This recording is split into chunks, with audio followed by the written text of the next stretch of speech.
Welcome to the Mullins Farrier Podcast and Farrier Phone a Friend, where I reach out to a past guest or a future one and we have a chat.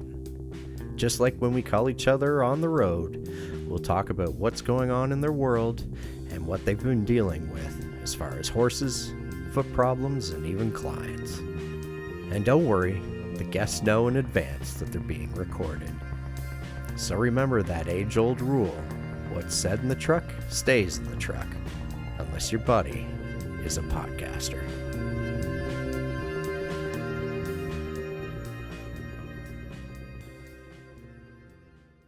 Welcome everyone to our first installment of Farrier Phone a Friend.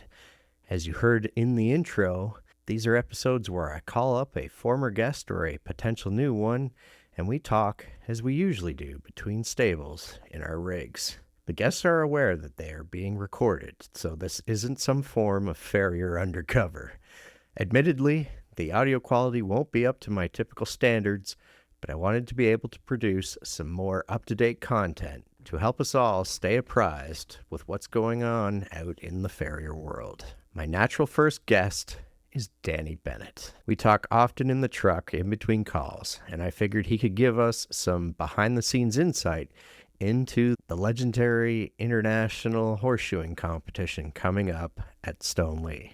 Apparently, our collective teasing of Danny for mentioning being in the Army so much has resulted in him not saying the A word as often. Every time you hear him allude to the shared background of his co-chief steward, Mark Watson, and the steward of the propane forges, Chris Johnson, what he really wants to say is that when we were in the Army together, don't worry, Danny, we all knew what you meant.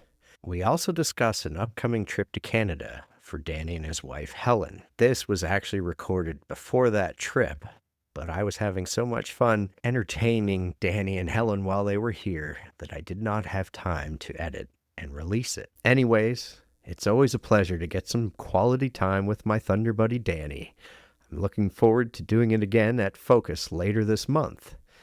And remember, what's said in the truck stays in the truck, unless your farrier friend happens to be a podcaster.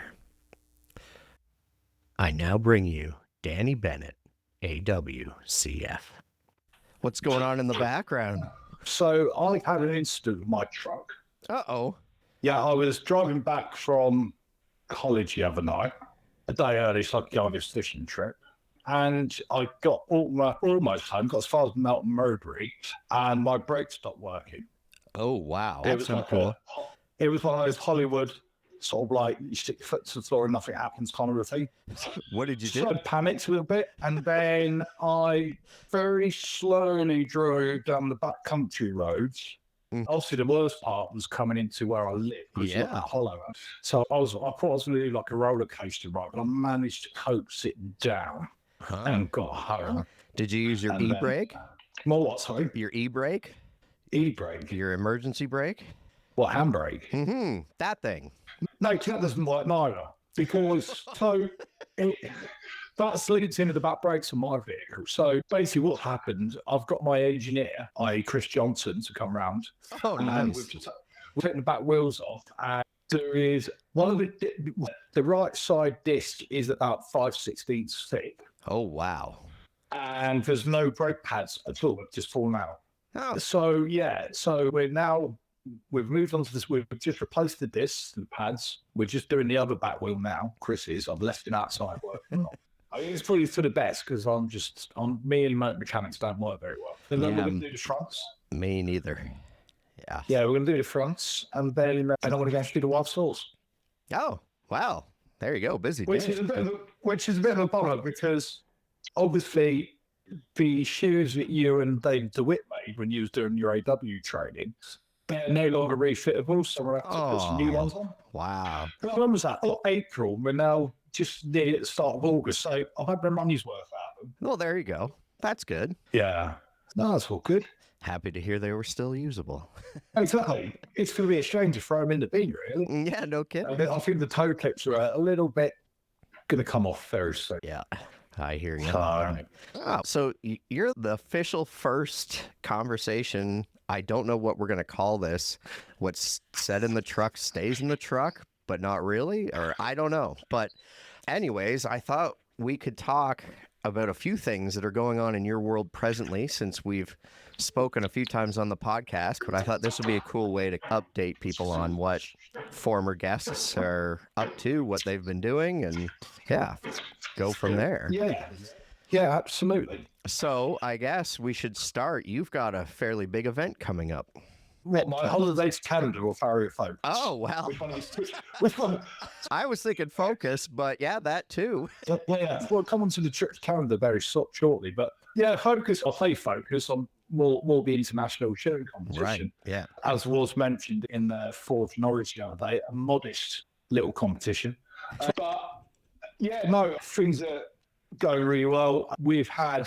It's going to be bigger than ever this year because we've got a lot of returning teams who have not competed since before COVID coming back. Amazing.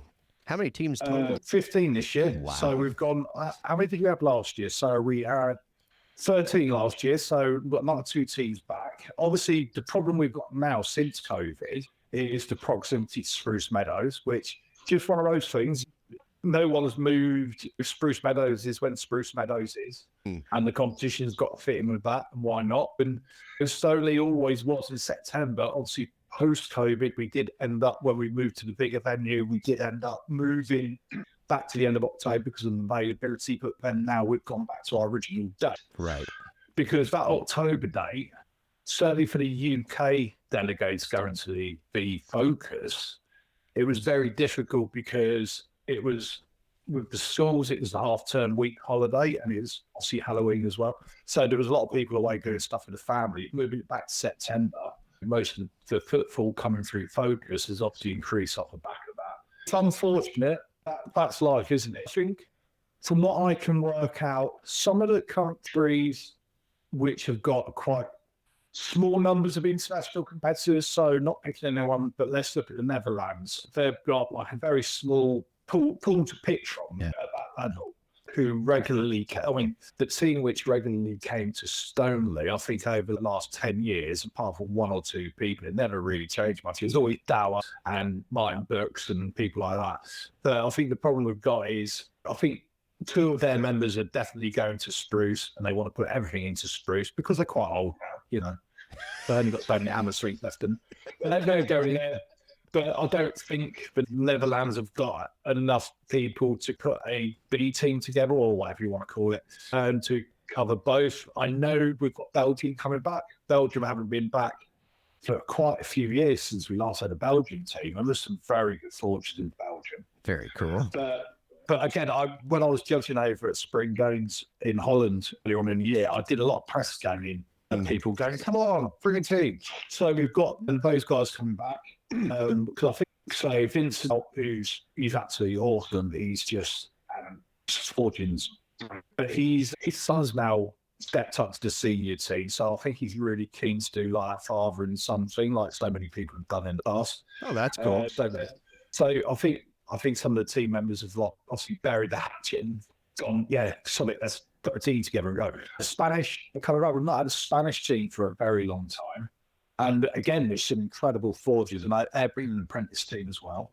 The Swiss, I like Alex from the Swiss team. I think they're going to Calgary. They want to commit to both, but there's enough good guys in Switzerland to put a new team together. So I believe they're bringing apprentices and seniors. Yeah, it's looking good. We've got a lot of good teams coming back. So no kidding. Yeah, so obviously we really max out at 16 teams. I don't think that's forged.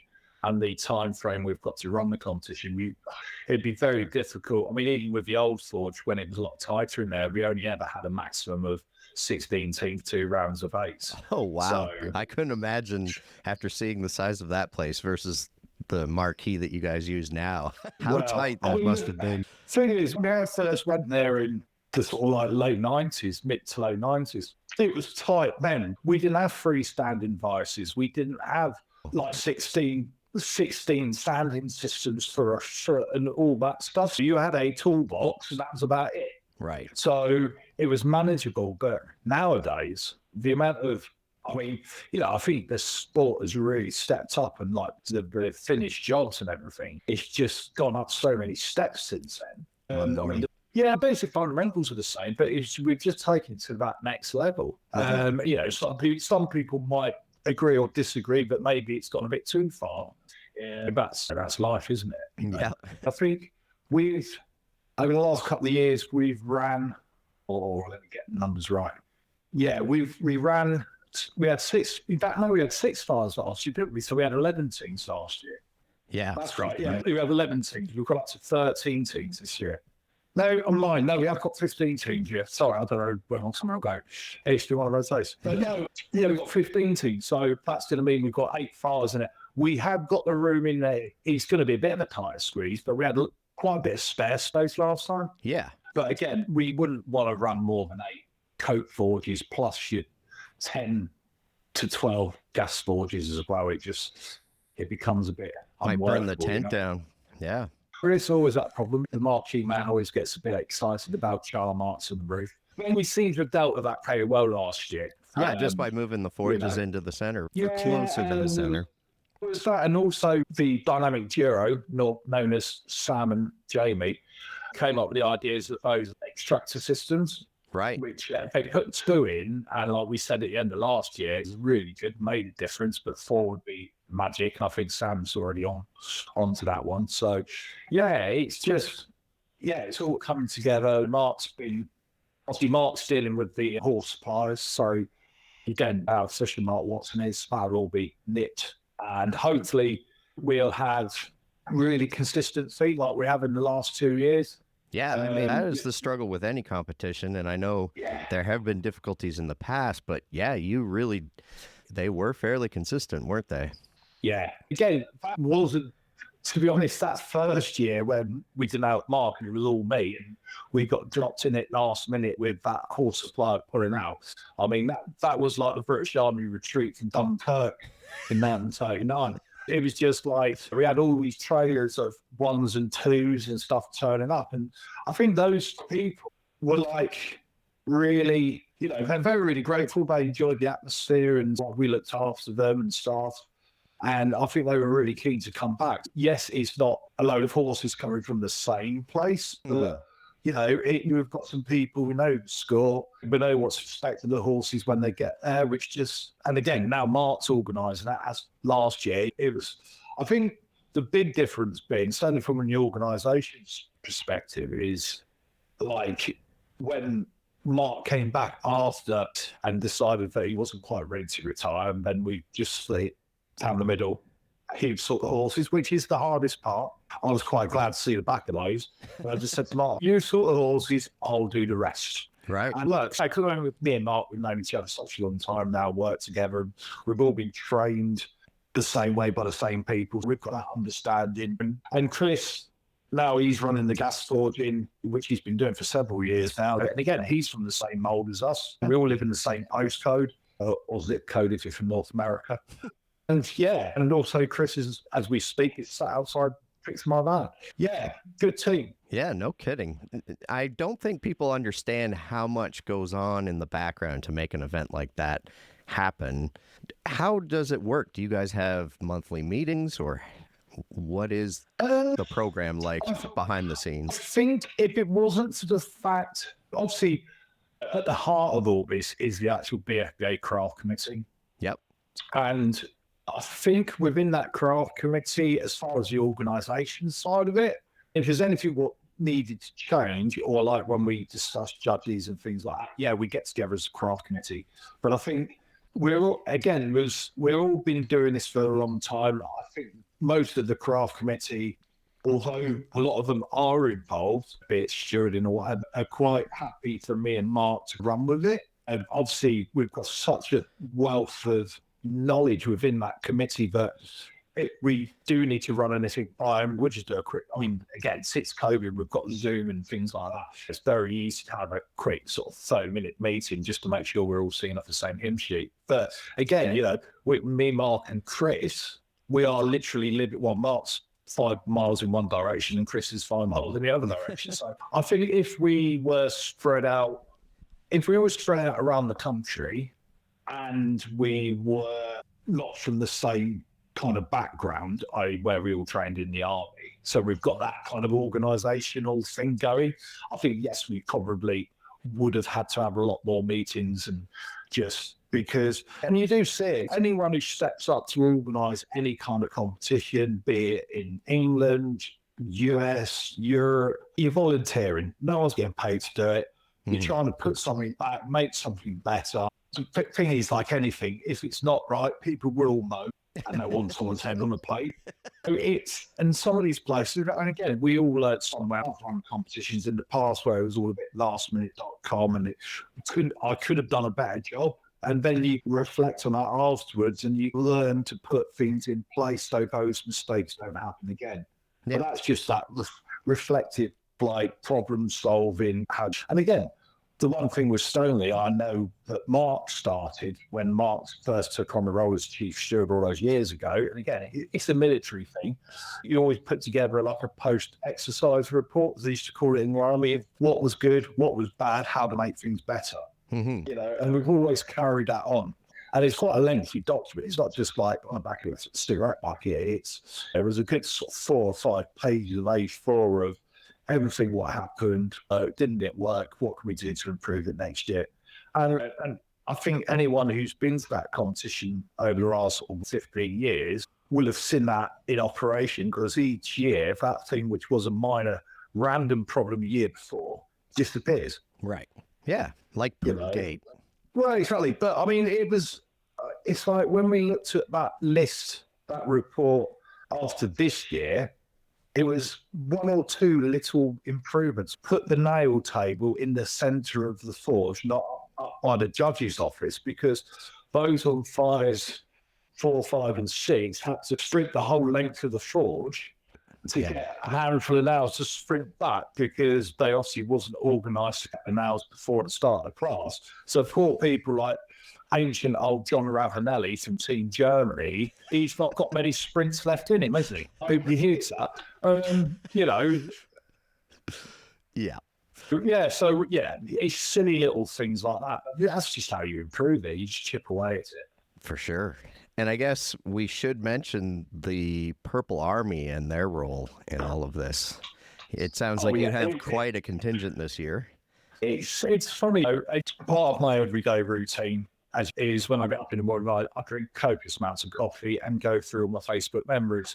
And this week, funny enough, the stuff which came up in memories was from when the BFBA held the European Championships back in 2014, which actually was the birth of the Purple Army. Oh, okay. Because there was all these photographs coming up of me, Stephen Hill, and various other people, got purple T-shirts on. I think, to be fair, I'm not sure who coined the phrase, and actually, I think Claire Brown, probably Sarah Brown, no relation. They were organising the European Championships, and I think that's one of the things they put in. But we need a load of stewards. We had a lot of stewards back then, and like to give them some form of an identity and matching T-shirts, so we stood out. You know, I think we level because no one else is that sad not to wear purple. You know, so yeah, it's stuck, and it's actually become a community in itself. Like, well, you've been there yourself. On Thursday morning, it's getting the band back together. No kidding. Turning up. And so I think 1 or 2 people, because either moved or personal circumstances changed, but it's pretty much be the same old bands getting back together this year. We've had a few additions to it, which is great. Contacting want to volunteer, and everyone's got their own different individual reasons for volunteering. We're lucky, but so many of them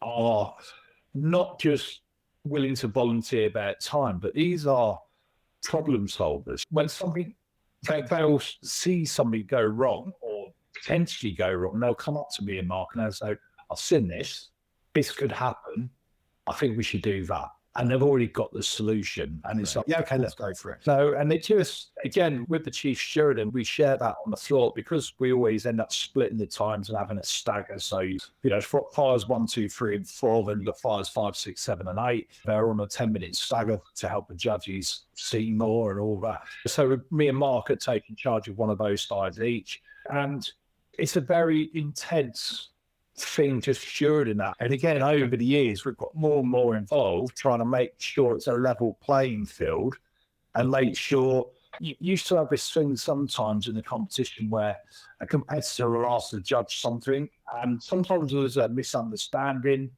Yeah. And I'll give an example. Last year, there was a situation where, in that competitors meeting, it was stipulated that all the shearing jobs on the third had to be a hammer drawn clip.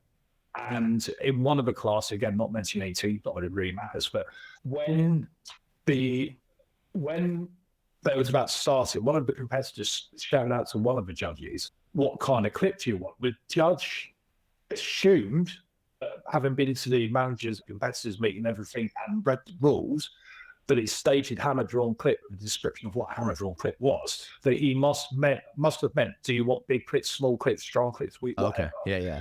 So he said, as long as it's in proportion to shear, I don't care. So he took that as, because he wasn't at the competitors meeting, I believe he was probably in the restaurant eating, didn't get that memo, and so all of a sudden gets halfway through his round, and it was noted that he Bob punched it. So that was brought up with that team's manager, and they had a conflab, and he had to start again because it was clearly stated he would have got a nil point. Right. So, it's things like that. So a lot of the time when judges are giving information out, we try and stand over it and make sure that it's clear and everyone understands, because even judging at that level, it's high pressure. There's a lot going on. Yeah. Having been there myself, it's hard to, when people are, especially that sort of 5 minutes before the round starts, everybody wants to see you now.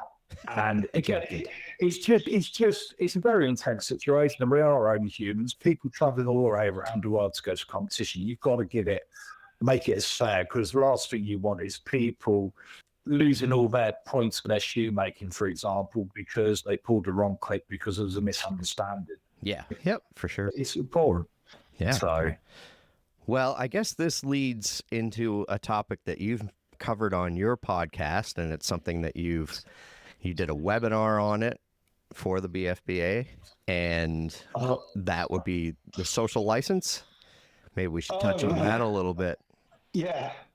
In what respects? What do you want to know? Just you used what you've done with the international as an example for competitions everywhere, in order to keep competing a thriving thing. I say it's like everything. Let's face it, this boils down to not farriers, not even horse owners, but people who've got nothing to do with this. And the fact that social media is such a big part, not just of everyone's lives now, but the fact that if you go to a shearing competition, someone's going to be filming it and posting a live stream or taking pictures and stuff like that. And what this is about, not about making things harder to sell, but it's protecting ourselves as individuals and protecting the sport where we put so much time and effort into competing, organising and everything else. I know we've been saying for years about how much longer our equestrian sport's going to be involved with the Olympics.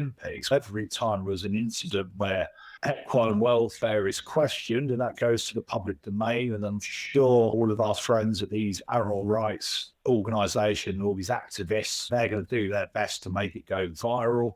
We've just got to protect ourselves, because luckily, in 99% of the time, things go well at shearing competitions, and some of the times the things which do go wrong go unnoticed by your average Joe member of the public.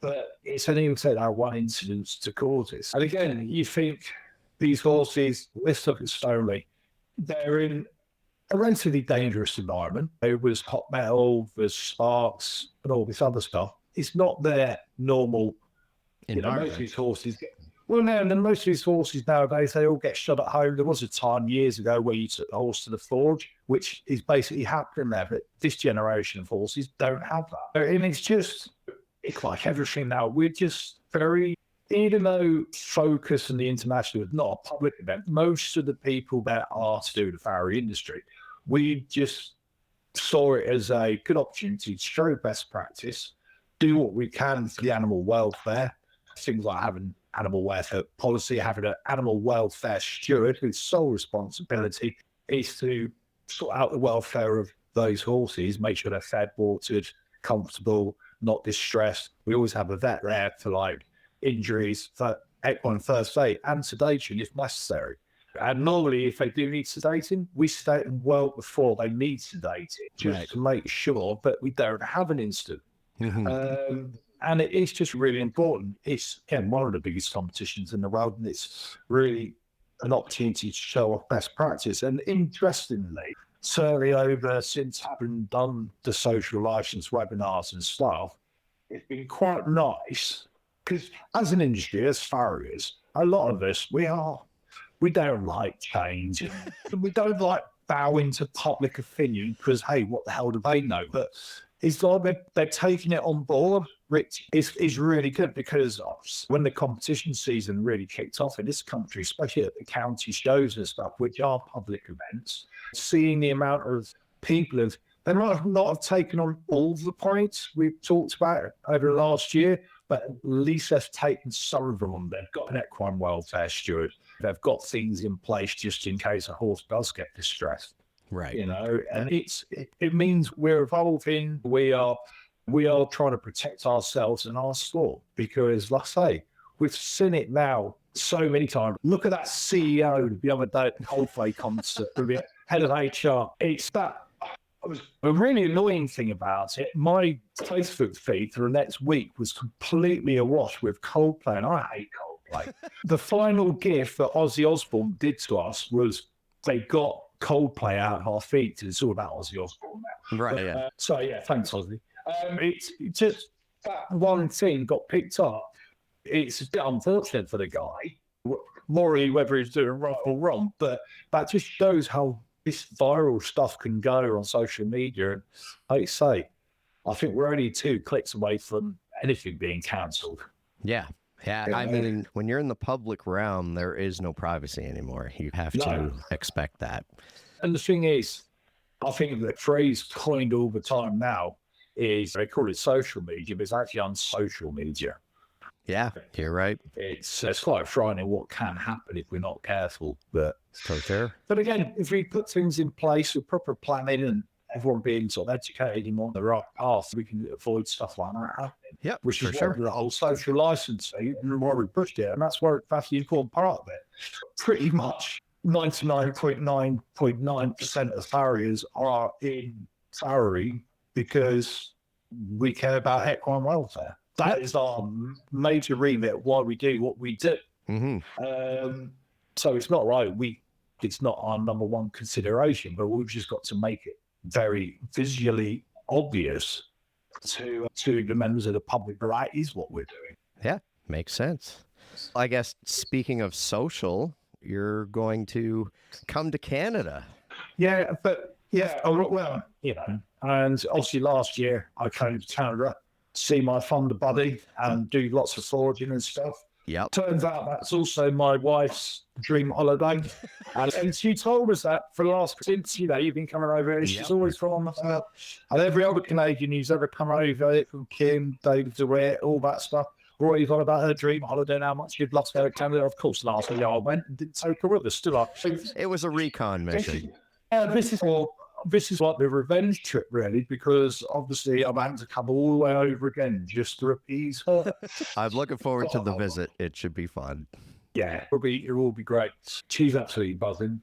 Yeah. She's obviously got itineraries and over planning things, as most wives do, and she's doing my head in a bit. But I'm just trying to keep busy this week and stay out of her way. Yeah, good plan. So I'm sure it'll be fine.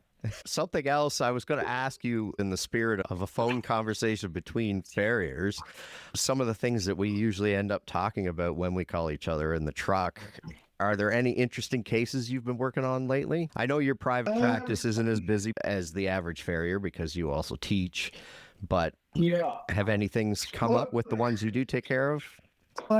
So on Monday afternoon, I've got a quiet day Monday because we've got an old brood mare of ours, which unfortunately it's got to a period where it's getting on a bit now. It's had a lot of issues. Molly, you've shot it before. Yeah. So unfortunately she's going to pastures new, as in Skyward, because it's just time. It's just time.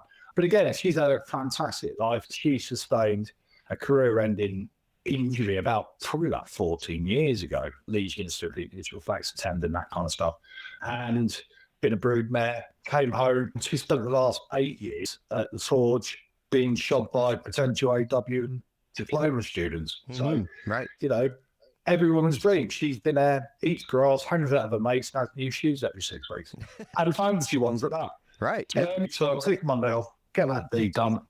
But in the afternoon, I've actually got to go do another old kind of getting to that point of its life. But it's a bit of a funny story about these horses, but I won't go into it here. But again, very old, ex-dressage horses, long since retired, used to be at a very high level.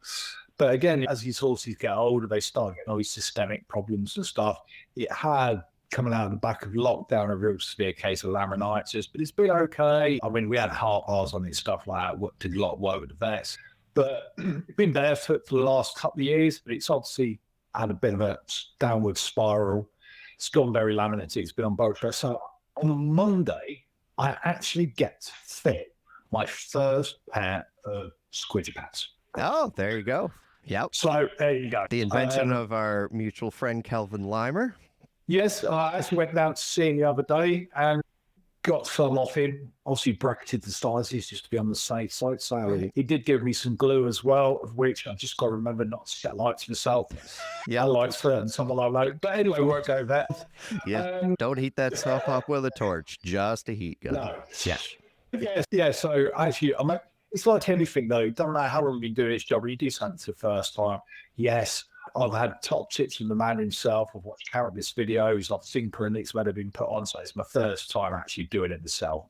So when I saw the vet in particular a call the other day, and she said, what's your thoughts on cogs on this one? I said, well, I'll put squidgy pads on. And she went, yeah, absolutely. I think Calvin had actually done a talk about squidgy pad at their vet practice as well. So she was straight on board. Oh, that's always helpful.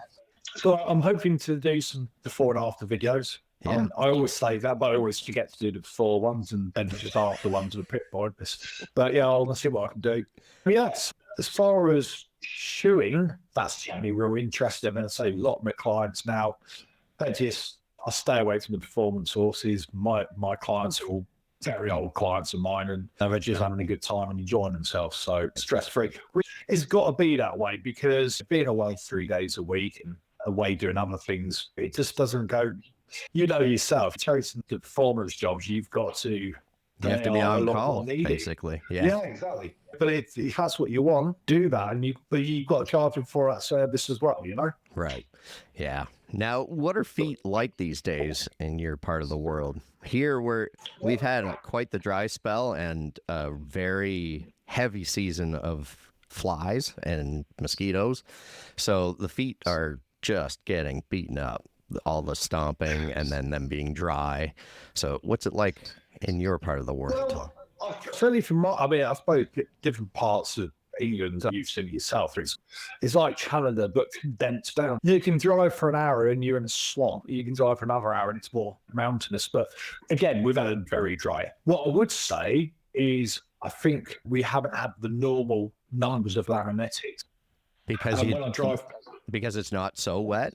Yeah, because we just didn't have that wet spring we normally have. It's, last year, for example, we had a very wet winter followed by a very wet, warm spring, followed by a wet start to the summer, and the laminetics numbers shot through the roof. Whereas this year, there's still been laminitic cases, but when I'm driving around, I'm seeing horses out in the field. They're not as open weight as they normally look. Yeah, it's been a good year for laminitis.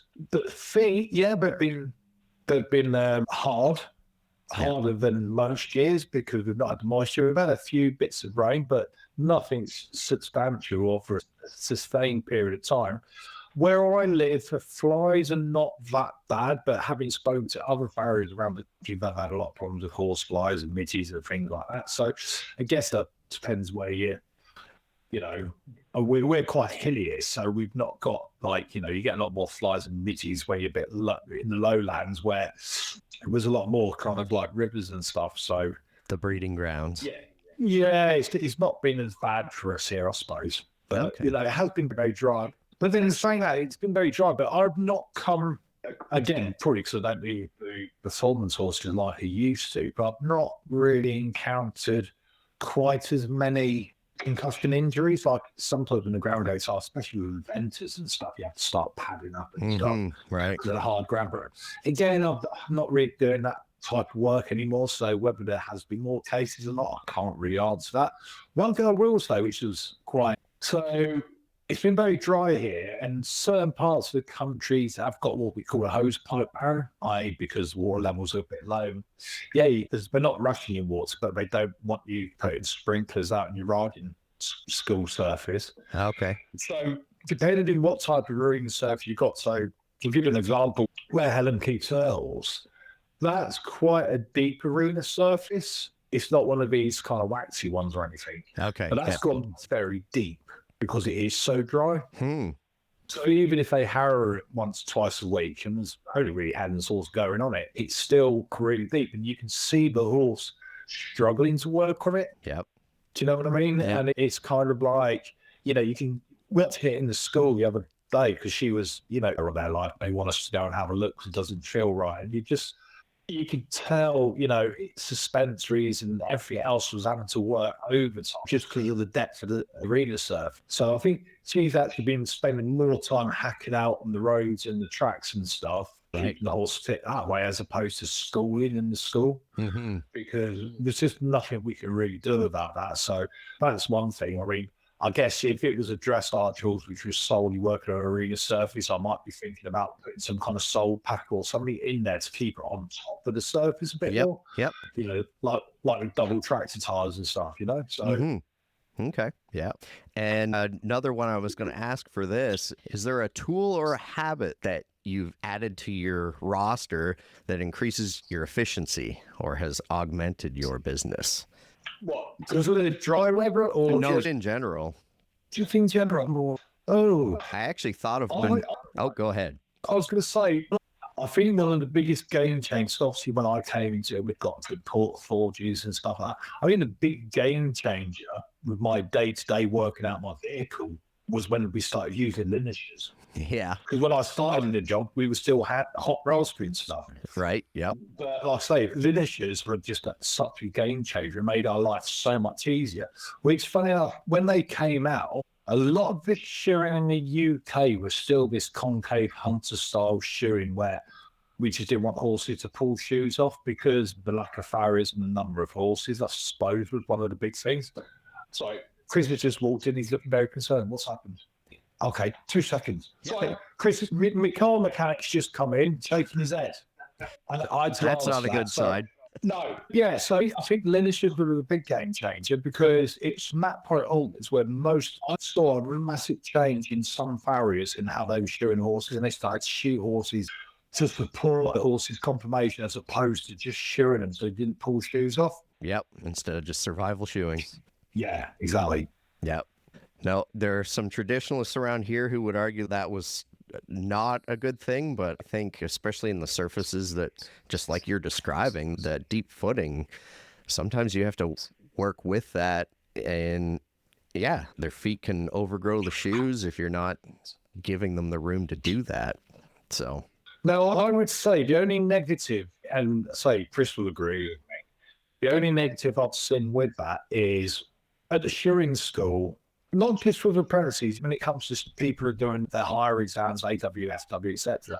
We're so used to just turning the on button on the lineage. When we're actually doing handmade stuff at competitions or exams, etc., it's almost like no on button on their hot rust. right. They don't ever box off anywhere near as much as they would do normally. So again, when we used to have the Workshop Company Associate exams down at Hereford College, the amount of flat steel sticking out some of these shoes, which was just too much. Right. You know, because there's no on button on a hot rust. It's all you. And again, one of the things, I guess, when we had to do it, we became very efficient at doing it. And I think that is the skill set which has been lost, because you see guys now trying to cold rasp everything, and all you do is blood your rasp. Right. Yeah. I even remember Daniel Jones in his interview talking about how he used to get winded doing it in competitions. So he quit smoking because that was a key part of the competition that he knew was his weak point. So he had to make a change. I can remember many years ago, like when I was on the army team, was I don't know. I used to always stop. It wasn't the fact that I smoked. I just literally couldn't rasp and breathe at the same time. So I just stopped breathing. It was like I was swimming underwater. Yeah, and I'm guilty of that too. I've actually got photographs competing in the old Forge of Stony, which was a hot, sweaty mess of a place anyway. But I'm just like bright purple. And so I used to always say to the guy I was competing with, just when I'm in the ice, just keep telling me to breathe. Right. Yep. You do forget. So it was a little bit like doing the trunk crawl swimming. You do a couple of, for every 4 licks of the rasp, I'd lift the head up, breathe, and go again,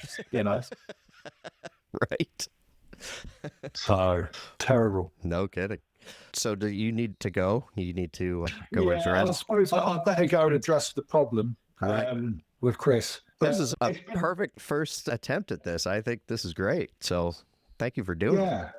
Yeah, this is going to be a bit of voyeurism for the listener. That's right. Yeah. It's just listening to one of our bonkers conversations with Henri. For sure. Okay. Good to speak to you, mate. I'll speak to you soon. Yeah, and say hi to Chris. Well, I'll definitely give you a ring in the week before I get on a plane. Please do. Yeah, it would help. Yeah, for sure. Mate. All right. Thanks again for doing this. Speak to you soon. Take care. Cheers, Farrier. Bye, buddy. Bye. Well, that's a wrap of our first episode of Farrier Phone a Friend. A special thank you to Danny Bennett for taking the time to do this.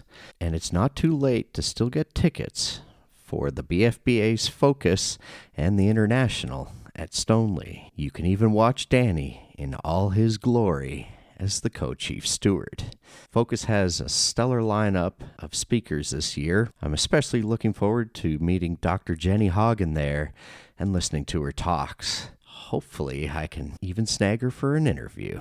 Go to forgeandfarrier.co.uk to get your tickets today. And hopefully, I'll see you there. And if you're from North America and not able to get away quite that far, you can still sign up for the NAEP's conference in Saratoga Springs, September 24th to the 27th. Go to the naep.com for details. Also, I know that as show season is coming to a close in the West, the demands on us as farriers increase immensely. After a long season, the clients and trainers are tired, the vets are tired, the horses are tired, and we are tired. You're not alone in feeling this way. So in the spirit of Farrier Phone a Friend, why don't you reach out to another farrier you haven't spoken to in a while and have a catch-up? You'll probably discover pretty quickly that you're both in the same boat. And in the end, I think it would be good for both of you. So, until next time, take care of yourselves and each other out there. We'll talk soon.